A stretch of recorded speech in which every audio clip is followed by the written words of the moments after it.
Greetings, it's Iain from RTO here. Welcome to another Saturday, and I've got another guest all the way from Israel. It's Naomi. Hello. Hello. How are you? I'm good. I'm good. A lovely Good. Saturday we're having. Yes, it's really warm here. I'm sure it's even hotter where you are. It actually just cooled down a bit. I think it's like, I don't know, 28 degrees. It's about 25 here at the moment. Oh. So it's a bit, but we've had some rain, so it's a bit muggy. But anyway, we're not here to talk about the weather, are we? Today, this was actually Naomi's idea, and it's five precious vinyls that precious does not just the value, but they've got some sort of deep, meaningful. So I've got five, and I've got some other stuff to show you as well. I know there's two that you're going to go. The trouble is, if you're coming to England, you might be able to hold them yourself Please. and go, oh, but you're not home. But you'll be able to see them for Mhm. real. So what we'll do, Naomi goes first, then me, and then we'll do any extras that we want to show and be rather fancy with them. So Cool. I'll hand it over to you. So off you go. So, thank you very much. I will start off with my first Priceless record in my collection. And despite my channel being a prog-based channel, that is my focus. Despite it being a prog channel, this one is not going to be a progressive rock album. It's this one here. It's called Love Songs for Robots. It's by Patrick Watson. I believe it was released in 2014, if I'm not mistaken. And this is a very interesting album. The story behind this one, okay, first of all, for anyone who doesn't know this one, I think that a lot of people will really, connect with what it has on here. It's quite mellow music. It really fits well, in the late hours of the night.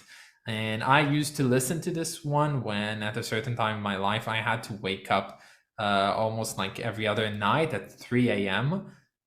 So I would put this on, whenever I got prepared in the morning, and it fit right on there. Now, why is this record priceless to me? And well, it's a funny little story. So I loved this album for a few years. I think I got acquainted with it in like 2015 or 2014.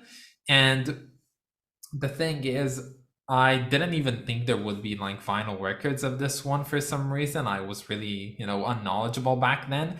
And suddenly I was flying abroad, and in the duty free, I saw a copy of this album.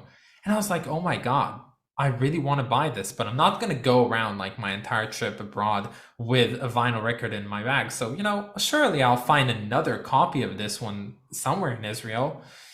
Anyway, I came back from abroad, and I have not found another copy of this album for about 6, 7 years. And that's when I finally broke, and I was like, you know what? Okay, I'm just ordering one.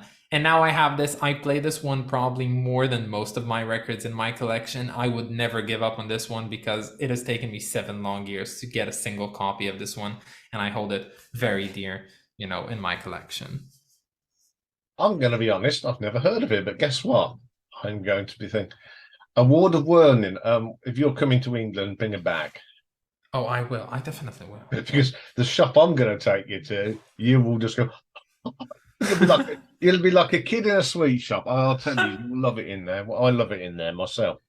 Okay, mine's all really based around me growing up, and some of mine I started off with the value, the budget versions, but there's certain albums that I've gone off and had to get the originals because I think the first one from 1973, the debut album from Queen. Now, this is Ooh, an original pressing. wow. Took me about 8 years to find it, but I find it's even got the creases. You can tell it's, very brown in Mm, the sleeve. But I first got into Queen with Killer Queen, but I went backwards and I love this album. I mean, it's got Keep Yourself Alive on it, Doing All Right, My Fairy King, Son and Daughter, some absolute classic rock. Now people forget about this side of the band. they can't see any further than Bohemian Rhapsody. Mm-hmm. I just love this album. And now I've got the original. If anyone offered me £1,000,000, I'd go.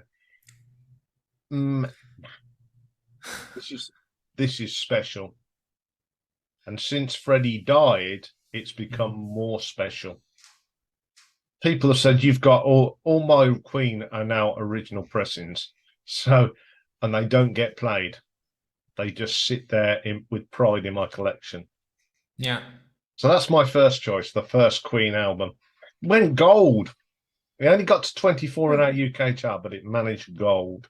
Oh, really? Yeah. Have you learned? I'm Interesting. sure you've heard this. Oh, definitely. Yeah, I definitely have. I think I come back more to their second, Queen 2, but still, when it comes down to it, this is a great, debut for any Yeah, band, I especially think Queen. Queen 2 is more this their probably only real progressive album they ever made. Yeah, yeah, that's why it was the only Queen album I reviewed last year when Yes. I did, because it is like their most progressive one at least. Um, okay, I love that one. Love it. It shows a great start. So I'm gonna continue on again, not entirely prog, and this one will be foreign to most here. But again, a heartfelt story, so you're just gonna have to deal with it, I guess. This is the 16th Lamb. It's by Jonathan Geffen, who recently just passed away about 2 months ago, one of the greatest composers in Israel. And also on here, we have people like Yanni Rector, who's a well-known sort of jazz fusion-y rock pianist. We have Gedi Gov, a very well-known vocalist in Israel. Judith Ravitz, she took part in the prog group known as Sheshet back in the 70s. And David Broza, one of the most, virtuoso-syncratic guitar players that exist. And all of these guys, they basically got together in the 70s and were like, you know what, we've worked together for a while now. Okay, we're good friends and we're gonna create a children's album. Which is funny because you think that, a children's album, at least like an album aimed for children, would not be so praised. But the fact of the matter is almost all every Israeli person has grown up on the songs from this one because they're really good. They're rock influenced, they're jazz influenced, they're very well composed. None of them are, just strewn together, from the basic children's music tropes, but instead it is a really well composed album with really nice morals and messages in it. Now, why this then? This is a repressing. They started making them since vinyl has popped off here in Israel. So why this one? And it's a funny story as well. So you might know that here in the Holy Land, it is mandatory, to enlist to the army. It's just a thing. So I was in the army, I did 2 years of service. And during those 2 years, unfortunately, once I hitchhiked. And hitchhiking is a big, big no-no when it comes to being a soldier. You simply don't do that. But I had no chance. I had to do it. And unfortunately, it so happens that I was caught doing so by the military police. Not fun, not fun. So what happened was that I was given a trial date with one of the higher commanders in, my base. And I legitimately thought, because I knew that the most acceptable, punishment for it would be 10 days of jail time. So I was ready to go to jail. And my lovely partner, she heard about it and she was like, oh no, you're going to jail. And she was really sad about it. But you know what? She told me that when I do come out, she's going to give me a gift like no other. And I had no idea what she was giving. Fortunately, at the end, I didn't get jail time. I just got detention for 28 days, which is not that bitter if I have to say it. But, I came back home after 28 days of not seeing, my family and my friends and whatnot. And what I was greeted with was this lovely gift given to me, and I put it on and everything just, became better. The world shined on me at that moment, and I forgot all the turmoil that I had to go through in that past month. So yeah, this is all a gift, and a gift with a lovely story behind it, one which I will never, ever give to anyone. Oh, definitely not, because it is so special. I've heard of him, but I've never heard the stuff. But yeah, I can understand why that album's a little bit precious. But yeah, I really get that. There's certain things that like that that that you don't ever forget whatever happens in the future. Okay, Mhm. my next one from my favorite heavy rock band ever. It's one of the heaviest, loudest albums I possess. It's this little baby. Ooh.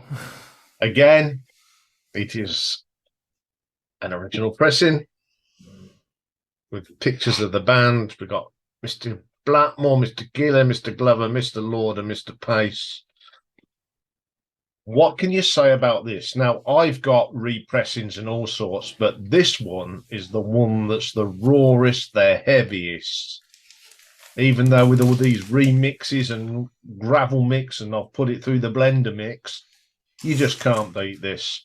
Especially opening up with Speed King, which is just 2 minutes of noise. It's got the beautiful Child in Time on it. Living Wreck, Hard Loving Man. It's just a thing. Again, I had this on a mid price, but I hunted it down. And I think it's probably one of the most played albums in my record collection. I always see when I go on a holiday on the airplane, first thing I put on is in rock and Ooh. my headphones, and I blast it away. I mean, obviously I've got versions and that. I've got Black Knight on that on it, but the original, no. This is just pure gold, and I think it's actually on the Harvest label, not EMI. You can tell how old it is. Yeah, look, the original. Yeah, yeah, it's an original Very harvest. special album, and again, I wouldn't part with that ever. I remember when I was younger, we had a house fire where my records were kept, and every album survived. Oh wow. Well, because considering when the fireman saw my collection, because he said to me that I saved your records. He says, because I like what you got in your record. I went, good lad. Nice That was one. out of a terrible thing. That was a bit of niceness. Oh, I'm so lucky that he saved my Deep Purple records. Yeah. Well, that's a lovely one. Very good. Still haven't gotten to any prog in this one. Jeez, what am I doing here? No, just joking. My next one is actually a progressive rock one. This might be again an odd choice. I don't have the first editions and the original pressings as I told you. I have things like this. Okay, my next one is Renaissance. Oh, now we're talking. That is a beautiful album. It is a beautiful album, and my reason for why this one is its beauty, and not just the plain beauty of it. First of all, for anyone who doesn't know, this is Novella by Renaissance, released in 1974, 5, 6, maybe, I don't know. Early mid 70s, yeah. Yeah, it's one of the great fives by the band. And the thing is, the original pressing for this album, actually, the story is that it came out first in the US and not in the UK, from where the band originates, because they had issues with the record label and they couldn't, produce it. So it came out in the US, and a cover was made for it, and it looks bad, okay? I'm not gonna say anything worse than that, but it doesn't look good. It's made by the same artist who made, the cover for this one, but the original cover, the US one, just looks so bad. And whenever I looked for this record, which I love its music dearly, in record shops, I would always find the US one, and I hate how it looks. Like, I just didn't want to own it because of the cover. And then I actually once found this album with this, cover, the UK pressing. But the thing is, I am very picky about this one. I think this is one of the most beautiful album covers ever created, at least in the prog sphere, in my opinion. And I have to have this one perfectly. If the shade of green is off, I'm not buying it. If it's rippled, it doesn't look good, I'm not buying it. I bought this record for its for its look, for its quality, and I finally managed to find it, and it looks just so good. This one, I own it in my collection because of how this one looks. Just beautiful gatefold. Even the back image of the band itself just looks so fairy tale like, so wondrous. I can sometimes just hold this one in my hand and marvel it. And that's probably it. It's a record that I love its music, but even more than that, I just love how it looks. And sometimes you have to buy things like that as well. Yeah, I've brought stuff on pure cover, Yeah. not even hearing it. I mean, I think that's a great picture of the band at the time, and that picture of Annie Haslam. It's Annie She was a bit of a babe in her day, wasn't she? Who knows what's better, her voice or Yeah, her and she's looks? still with us. I think she's in her 70s now, and Yeah. Saw her enjoying. last year. Yes, and still going out there and doing the business, isn't she? And she hasn't. Her voice is still as strong. Yeah, she reached the high notes of Ashes. Ashes Are Burning just quite well. When I saw her last year, she's really at the top of her game. Yeah, I'm fantastic so lady. glad. Yeah. A very underrated member of the prog community. Oh, definitely. She is a legend. Well, she's for me. Okay, now we're going. We're not not in prog. We're going to when I first really got into music as a 6 and 7-year-old.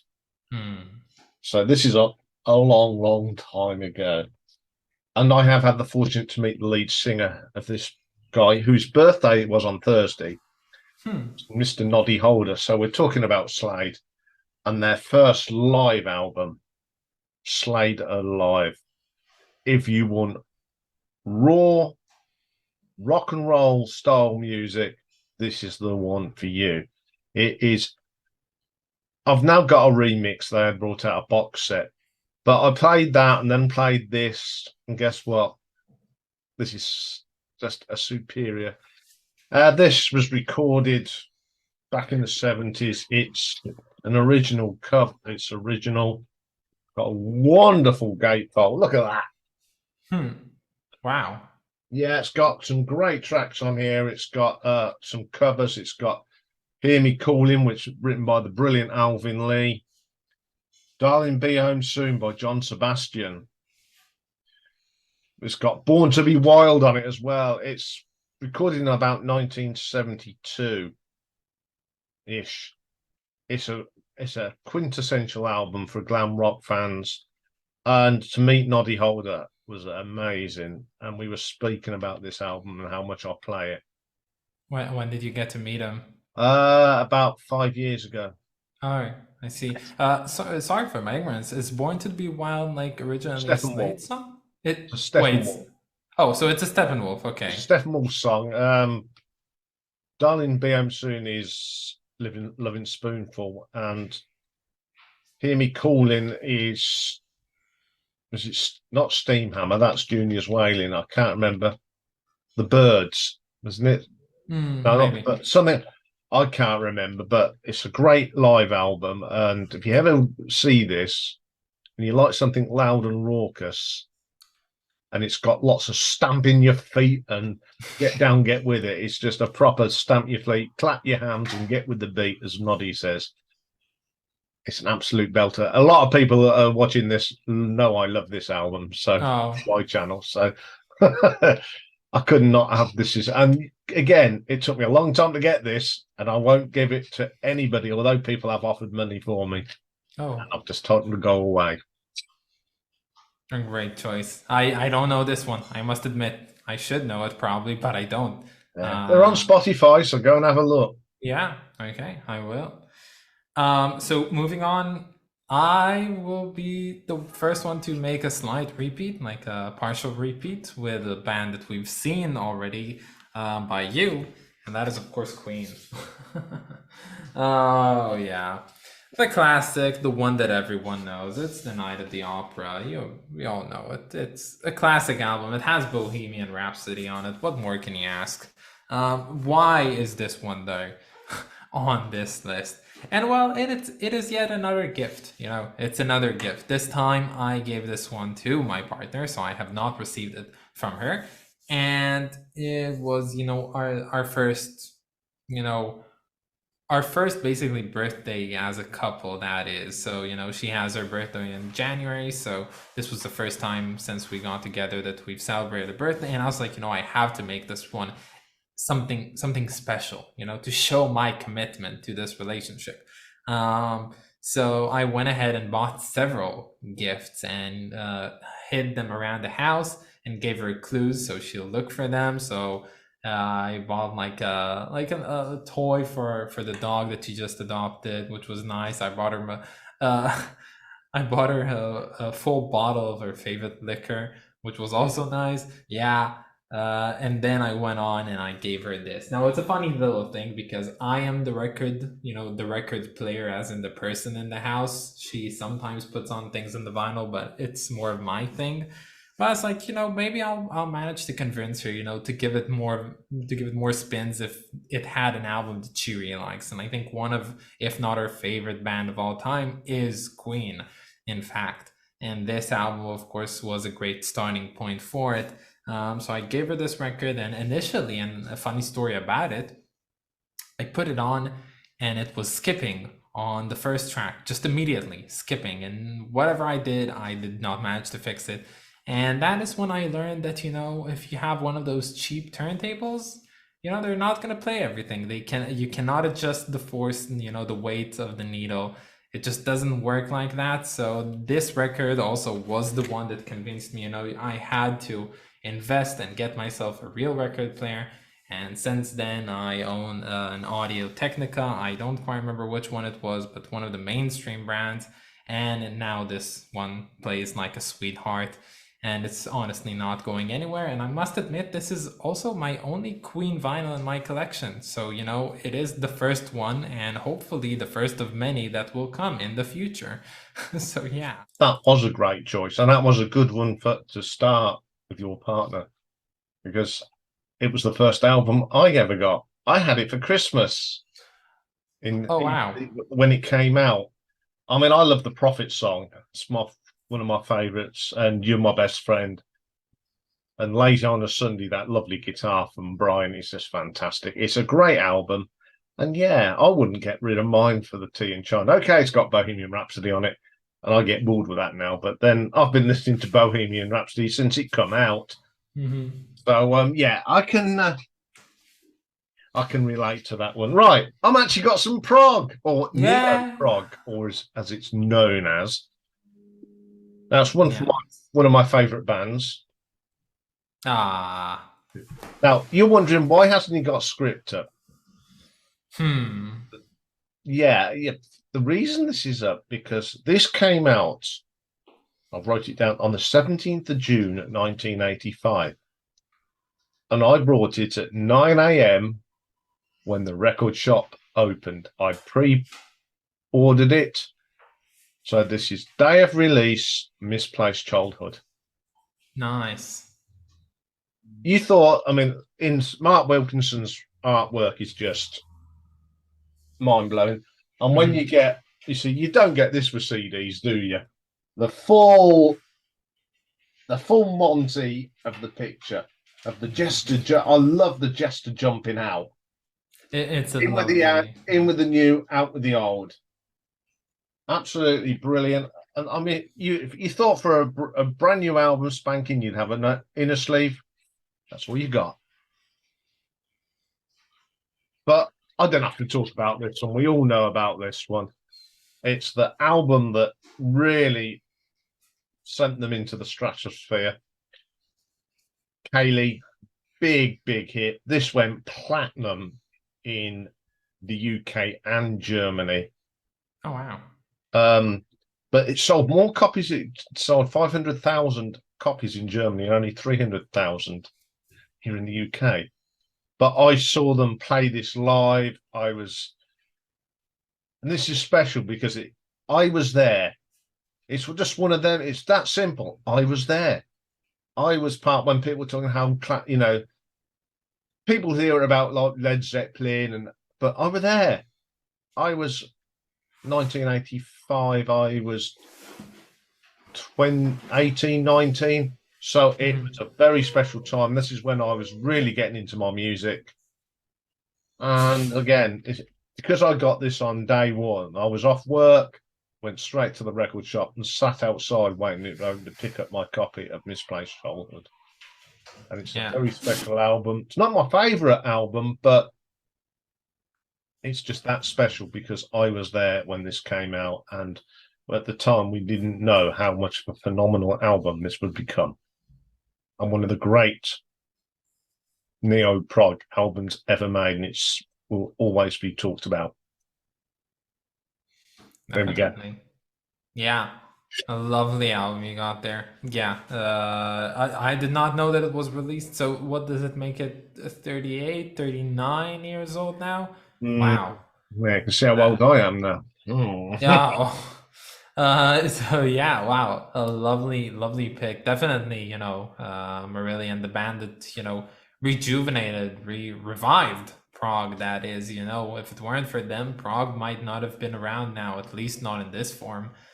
They've done the unthinkable, and yeah, this album was probably, if Script for a Jester's Tear was like a straight on Prog album, but did not, burst them into the stratosphere, well, this one did, and with that, Prog became relevant again, at least, and I must give it to them, even if I'm not the biggest fan of the entire neo prog subgenre that is.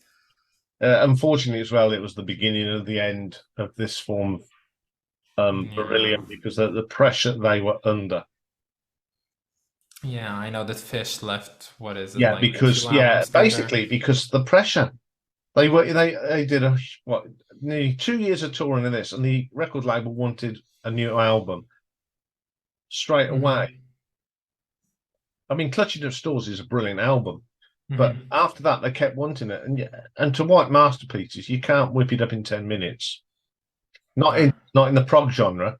You can in pop, but this is prog where they have to think about what they're doing. So yeah, it was the beginning and the end, but to be a part around when that came out was just something special. Hence why I picked it. Sounds very special indeed. So yeah, I'm gonna finish mine off with, something. It is prog, in my opinion. There are some people who'd call this one not prog, but those are just, nitpicky people who just want to stir up, conundrums everywhere they go. So yeah, this is my number one record. I honestly have to say, I have no idea what pressing this is. No idea what anything, the details about this one. This is just Wish You Were Here by Pink Floyd. And the reason it's on here is because this is the first ever record that I've owned. I have it. It's this one. I bought it before I even owned a turntable.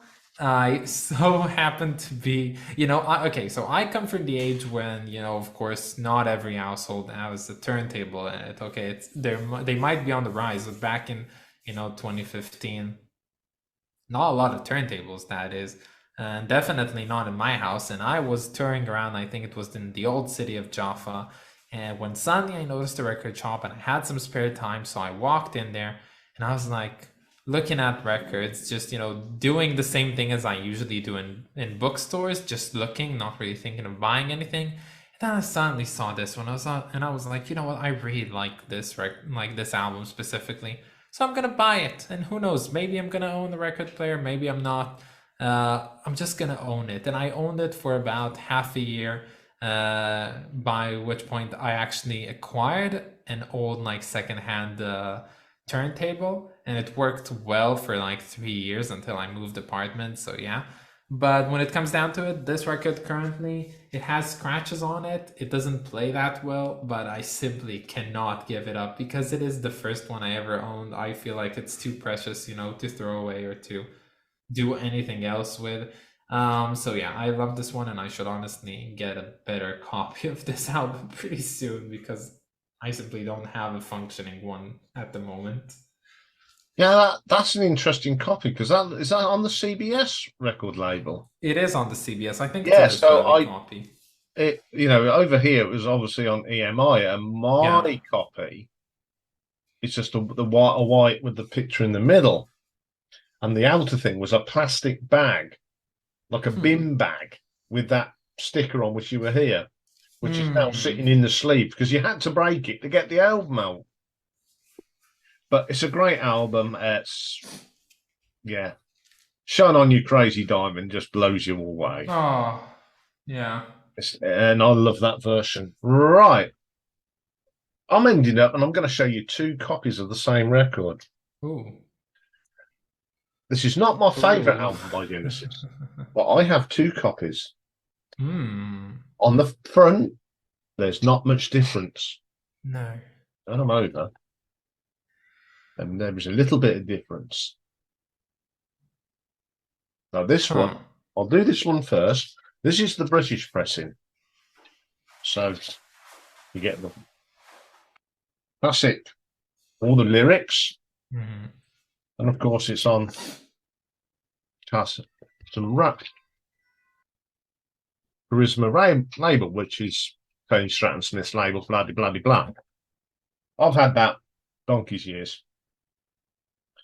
I picked this one up at a record fair, and this one's very delicate. So it's different. It's a paper. Yeah. You take it out. You have to be so careful with this because I don't get this. So you're very honoured. I've got to get it out without. No, let's try the other one. Yeah. This one's even worse, but you can get it out. Hmm. This is the Canadian pressing of Lamb Lies Down on Broadway, which I Okay. picked up for £10 at a record fair. Why have I picked that one? Well, it was probably about the third Genesis album I brought after Foxtrot, Selling England by the Pound, and then this one. It blew me away, and it was the first proper, I'd say, when you're only, what, 13, 14, getting into music and getting into prog, to hear that, the Foxtrot, yeah, it's a good, but this was just something off a different level. And I love it. When I put it on, I can't just put one track on. I mean, now I put the CD on because you just put it on and it just plays the whole damn thing. Hmm. Some great writing by Peter Gabriel. It's just not phenomenal. A lot of people say this is the best work. I wouldn't say it is, but it's just a very special album. Now I own two copies of it. It's even better. It's the only album I've got twice. Hmm. I thought I'd get the Canadian one because it's different. So there you go. 5 records that I wouldn't part with. Yeah, definitely. It's a good choice. The Lamb again. So if you don't know, last year, for anyone who was watching, I did 365 reviews of 365 prog albums of all sorts. And the final episode released on January 1st, 2023 was on The Lamb Lies Down on Broadway. And that was a special occasion. I got 6 friends, content creators, YouTubers. I would have gotten you as well if I had known of your existence back then, that is. And so I got 6 friends, or 7, I don't remember now. And I interviewed them all, and it's a process that took me around 130 days to complete, but I made that video with all of them. It's my biggest project ever, and I'm so proud of it.